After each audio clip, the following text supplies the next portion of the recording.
दोस्तों, Tehran Isfahan पर बड़े हमले किए जा रहे हैं। हमला ऐसा है जैसा नेतन्याहू का बयान था अपने आईडीएफ से कि डोनाल्ड ट्रंप ने कहा है कि हम जंग समेटने वाले हैं। तो दोस्तों, तुम्हारे पास 72 घंटे 48 घंटे हैं, खूब बड़े बड़े हमले करो। 72 घंटे निकल चुके हैं क्योंकि बात अब चली रही है। बहुत बड़ी खबर है, पेट में मेरे दर्द हो रहा है लेकिन मैं बता नहीं सकता, ना मैं बताऊंगा सीधी बात, क्योंकि लोग कहेंगे भाई सोर्स दो। बस ये बात याद रखिएगा कि मैंने इस वीडियो में आपको बता दिया था, जब वो अपडेट प्रूफ आएगा तो मैं आपको याद दिला दूंगा कि देखो मुझे तभी ये बात पता थी, तब ये खबर मुझे पता थी, और ये जो बोल रहा हूं इससे बोलने से 2 घंटे पहले से पता है। ठीक, तो अब सुनिए, मामला यह है कि ऐसे हमले कर रहा है इजराइल कि जैसे अब जंग सिमटने वाली है, तो आखिर में जितना नुकसान ईरान का कर सको कर दो। तो दोस्तों, इस्फहान का एक मंजर दिखाऊंगा, कई बड़े हमले हुए हैं। ये देखिए, ये जो आप मंजर देख रहे हैं ये इस्फहान का है।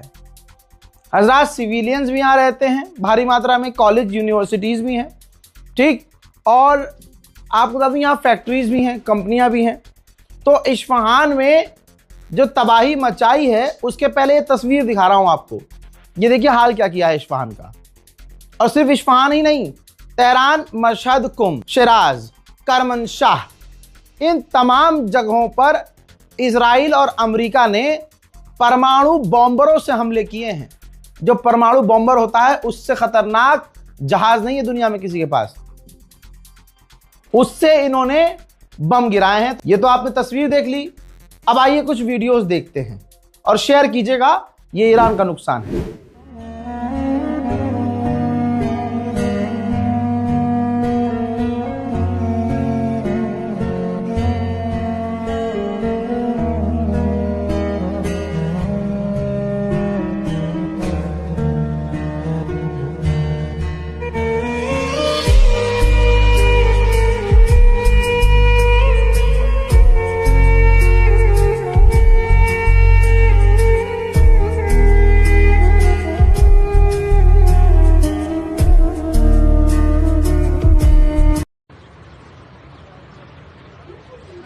इसके अलावा इजराइल ने रोज वो असैसिनेट कर रहा है ईरानी लीडर्स को।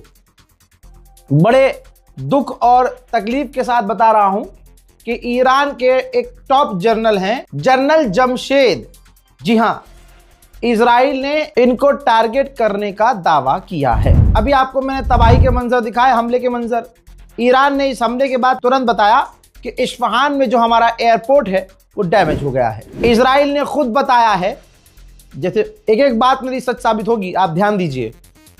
इजराइल ने एक्सेप्ट किया है कि हमने सिर्फ 2 दिन के अंदर, सिर्फ 2 दिन में यानी 48 घंटे के अंदर ईरान में 400 हमले किए।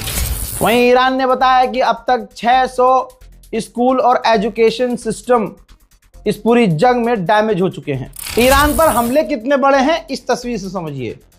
ये ईरान का एक प्राइवेट बैंक है, पसरगर्द बैंक।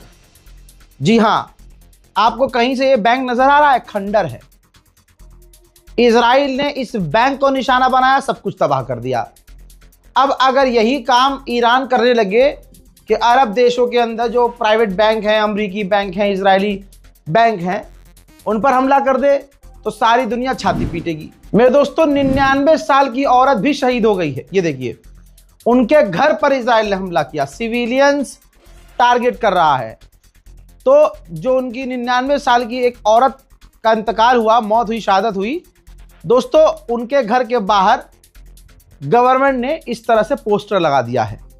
हजरात, गवर्नमेंट पूरी तरह से अपने लोगों को बचाने का काम कर रही है, लेकिन आप तवज्जो यहां दीजिए कि अगर ईरान सिविलियन साइट के आजू बाजू में मिसाइल दाग देता है तो सारी दुनिया छाती पीटती है। यहां डायरेक्ट सिविलियन को ही मारा जा रहा है ईरान में, लेकिन दुनिया खामोश है।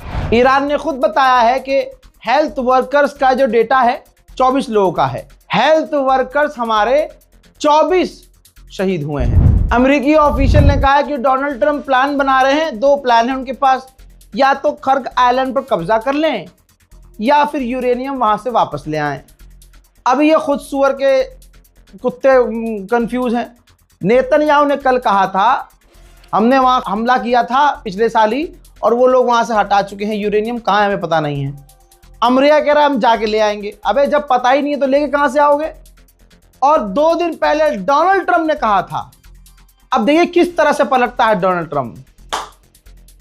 डोनाल्ड ट्रंप ने 2 दिन पहले कहा था कि यूरेनियम, और वीडियो में कहा था इसकी कोई औकात नहीं है, कोई इज्जत नहीं है, सुअर का पिछवाड़ा भी एक टाइम के लिए साफ हो जाएगा, इसका मुंह साफ नहीं होगा।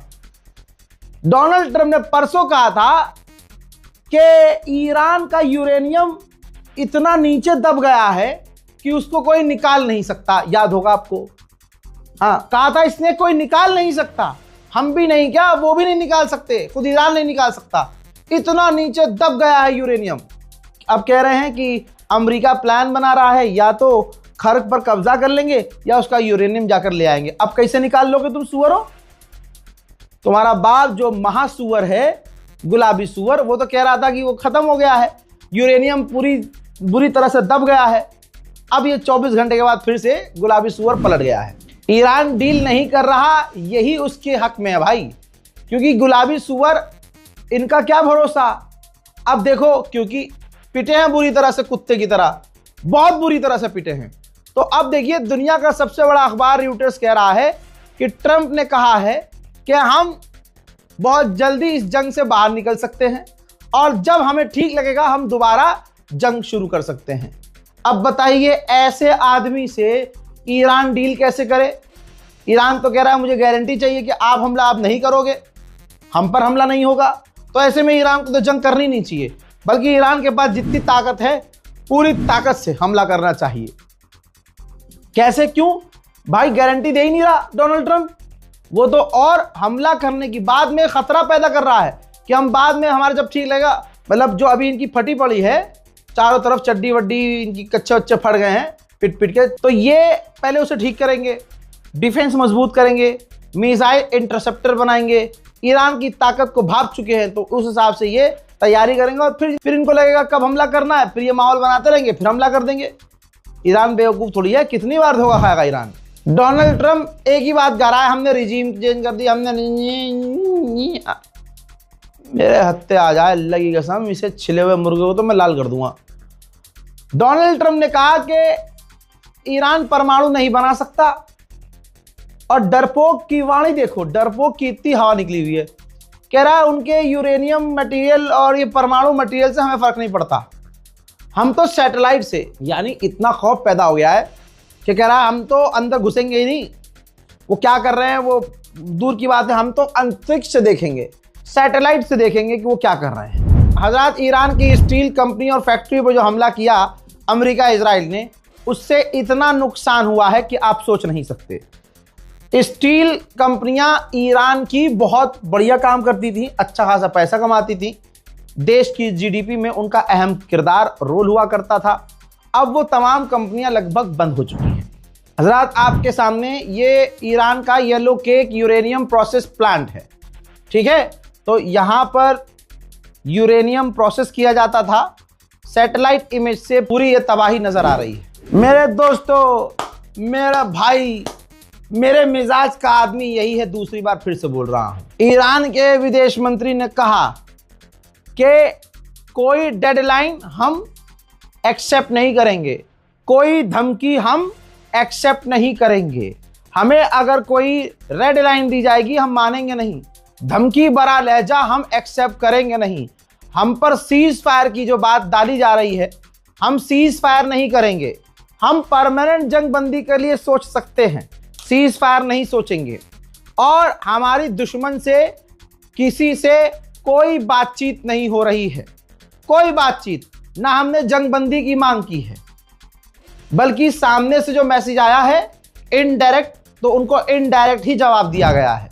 अमेरिकी ऑफिशियल ने कहा है, गवर्नमेंट ने, कि हमने बाइडेन की सरकार को भी कहा था, ट्रंप की सरकार को भी कहा था, हमारा प्रपोजल ऐसे ही पड़ा हुआ था, हमने कहा था कि प्रिंस सुल्तान एयरबेस जो सऊदी अरब में है, हमारा अमेरिका का बेस, वो काफ़ी आगे है, उसको हम और लोगों के बीच कर लेते हैं, लोगों की आड़, पीछे कर लेते हैं। हमने वार्निंग दी थी कि ये खतरा है हमारे लिए। आज आप देखिए सबसे ज्यादा हमले वहां हुए हैं और सबसे ज्यादा नुकसान भी हमारा वहां हुआ है। डोनाल्ड ट्रंप और पिछली सरकारों ने हमारी बात नहीं सुनी, जिसका खामियाजा हमें भुगतना पड़ रहा है। हजरात, IRGC के एरो स्पेस फोर्स के कमांडर ने कहा है, देख लीजिए, एक लाइन में कह दिया है, प्रिपेयर योर शेल्टर। मतलब समझ रहे हो, शेल्टर की तरफ भागने की तैयारी करो, अपने शेल्टर तैयार करो। जहां दुनिया के टॉप 2 कुत्ते, सबसे बड़े बुलडॉग डोनाल्ड ट्रंप और नेतन्याहू कह रहे थे हमने ईरान को मार दिया है, ईरान को मिटा दिया है, हम तो जीत गए हैं, उनकी मिसाइल खत्म हो गई है। जैसे ही ये ससुरे कहते हैं कि मिसाइल खत्म हो गई है, उधर से ऐलान हो जाता है, हाँ जी शेल्टर में चले जाओ, हमारी मिसाइल आ रही है। मेरे दोस्तों, अमेरिका की पोल अंदर से खोली जा रही है, इसका कोई तोड़ नहीं है। आपकी स्क्रीन पर फॉर्मर पूर्व CIA के अफसर हैं, बता रहे हैं कि जब तक मैं अपनी जिंदगी में नौकरी पर था, मैंने देखा कि अमेरिका का कोई भी राष्ट्रपति बनता था और इजराइल का प्रधानमंत्री या ऑफिसर अधिकारी अमेरिका आता था, तो वो हर राष्ट्रपति से कहता था, इजरायली ऑफिसर, इजरायली प्रधानमंत्री, कि आप हमारी मदद कीजिए ईरान पर हमला करने के लिए, मिलकर ईरान पर हमला करते हैं हमेशा से। लेकिन किसी राष्ट्रपति ने नेतन्याहू की बात नहीं मानी। लेकिन ये जो नया प्रधानमंत्री बना ट्रंप, इसकी बेवकूफ़ी की वजह से, क्योंकि ये मना नहीं कर पाया नेतन्याहू को, और उसके बाद आज हम ऐसी जंग में फंस चुके हैं जिससे हम बाहर नहीं निकल सकते। समझ रहे हैं आप? अब इस रिपोर्ट को शेयर कर दीजिएगा, चैनल को सब्सक्राइब कीजिएगा। जय हिंद।